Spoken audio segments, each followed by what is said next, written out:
लोकप्रधानच्या चॅनलचा दैनिकचा 9वा वाढदिवस आणि चॅनलचा 5वा वाढदिवस ही मोठी वाटचाल लोकप्रधानांनी केली आहे. आणि अय्याज आणि नदाब त्यांचा सगळा ग्रुप हे अनेक वर्ष हे चॅनल चालवतात. समाजातल्या प्रत्येक घटकाकडं त्यांनी निक्षून पाहिलेलं आहे. अगदी तळागाळातल्या छोट्या छोट्या बातम्यापासून हाय लेवलच्या ब्रेकिंग न्यूज पण त्यांनी प्रयत्न केला आणि समाजात योग्य तो संदेश कसा जाईल याकडे त्यांचं जास्तीत जास्त लक्ष पाहिलं.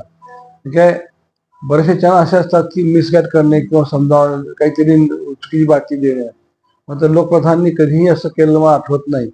आणि लोकप्रधानमध्ये कष्टाळू पत्रकार आहेत. विचारांच्या बाबतीत त्यांचं देवाणघेवाण चांगली आहे. समाजातल्या प्रत्येक चांगल्या घटकामध्ये त्यांचं वजन आहे. या लोकप्रधानच्या वाढदिवसानिमित्त माझ्या हार्दिक शुभेच्छा. त्यांचं कार्य असंच उद्दीगत होत राहो अशी ईश्वरचरणी प्रार्थना करतो. आणि सोलापूर शहर राष्ट्रवादी शरदचंद्र पवार पक्षातर्फे मी त्यांना हार्दिक शुभेच्छा देतो. आमच्या पक्षाच्या अनेक बातम्या त्यांनी चांगल्या प्रकारे दिल्या. खरं आम्ही त्यांचे थँक्स म्हणण्यापेक्षा ते आमच्या घरचेच माणसं आहेत. तरी पण आज वर्धापन दिन असला तर त्यांना शुभेच्छा देणं गरजेचं आहे, म्हणून मी हार्दिक शुभेच्छा देतो.